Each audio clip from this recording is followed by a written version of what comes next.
푸틴의 성공은 정말 운이 좋아서였을까요? 아니면 우리가 모르는 거대한 계획이 있었던 걸까요?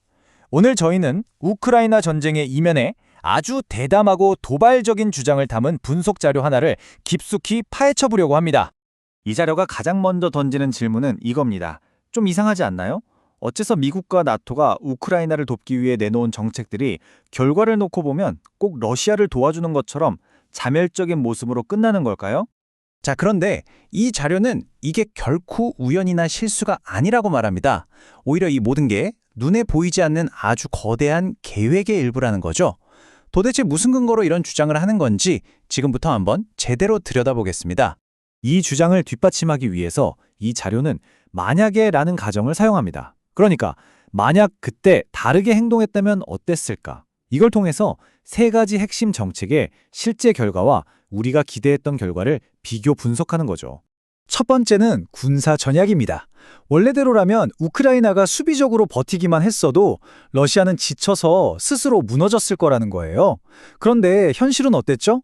서방이 주도해서 계속 공격에 나서다 보니까 이게 역설적이게도 러시아군에게는 최고의 실전 훈련이 되어버린 겁니다. 결과적으로 러시아군만 더 강하게 만들어준 셈이 됐다는 거죠. 두 번째는 경제 제재입니다. 이것도 참 아이러니한데요.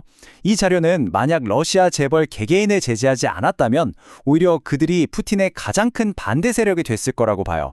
하지만 서방의 제재는 정확히 그들을 노렸고 결국 그들은 살아남기 위해서 푸틴에게 더 똘똘 뭉칠 수밖에 없게 된 거죠.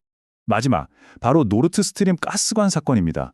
만약 이 가스관이 그대로 있었다면 독일 국민들의 분노는 당연히 러시아를 향했겠죠. 그런데 이 가스관이 터져버리면서 그 분노의 화살이 엉뚱하게도 미국을 향하게 됐다는 겁니다. 정말 예상치 못한 결과죠. 자, 보세요. 군사, 경제, 외교 모든 정책이 전부 예상과 정반대의 결과를 낳았어요. 이 자료는 이게 단순한 우연이 아니며 이 미스터리를 풀기 위해서는 기존의 분석 틀로는 절대 답할 수 없는 세 가지 근본적인 질문을 던져야 한다고 말합니다.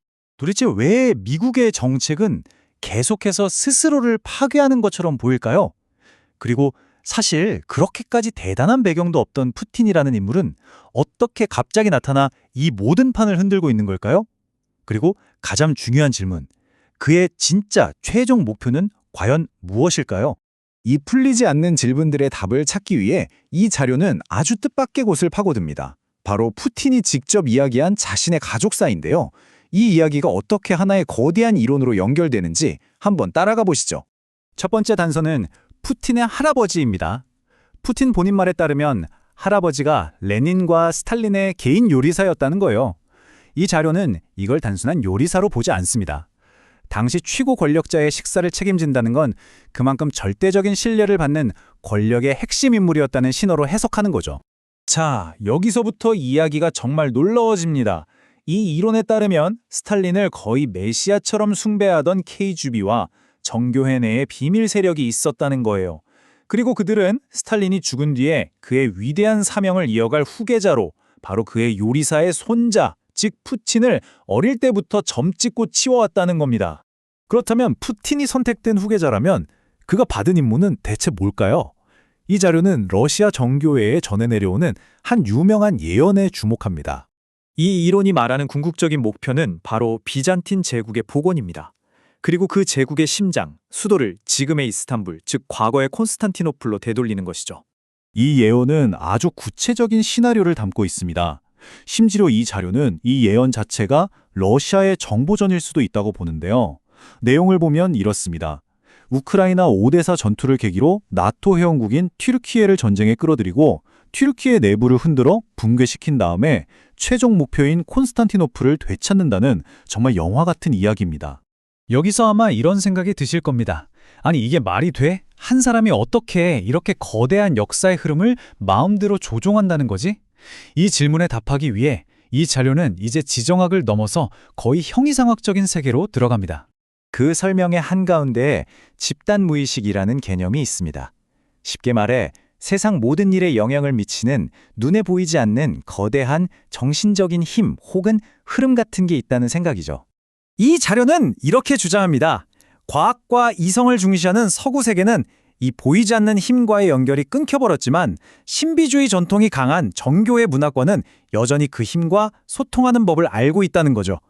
이 슬라이드를 보시면 그 차이가 명확히 보이죠. 바로 그렇기 때문에 이 이론은 푸틴을 단순한 지도자가 아니라 역사의 흐름을 읽고 심지어 조종까지 할 수 있는 위버맨시, 즉 초인 같은 존재로 보고 있습니다. 그가 바로 이 집단 모의식이라는 거대한 힘에 접속해서 미국의 정책마저도 자멸로 이끌고 있다는 겁니다. 물론 이게 너무 공상과학 소설 같은 이야기라고 생각하실 수도 있습니다. 그래서 이 자료도 스스로 이 가설이 맞는지 틀리는지 확인할 수 있는 3가지 구체적인 예측을 내놓습니다. 자, 그럼 우리는 앞으로 뉴스를 보면서 뭘 지켜봐야 할까요? 바로 이 3가지입니다. 첫째, 정말 전쟁이 튀르키예를 끌어들이는 오데사 전투로 향하는지. 둘째, 지금은 아주 가까워 보이는 러시아와 중국이 결정적으로 갈라서게 되는지. 그리고 마지막으로 러시아가 이란을 아주 중요한 동맹으로 보고 지켜주려 나서는지. 이 3가지가 바로 이 거대한 이론의 시험대가 될 겁니다. 과연 이 모든 게 정교하게 짜인 음모론일까요? 아니면 우리가 보지 못했던 역사의 거대한 흐름을 꿰뚫어 본 놀라운 통찰일까요? 어쩌면 그 답은 앞으로 우리 눈앞에 펼쳐질 미래 속에 있을지도 모르겠습니다.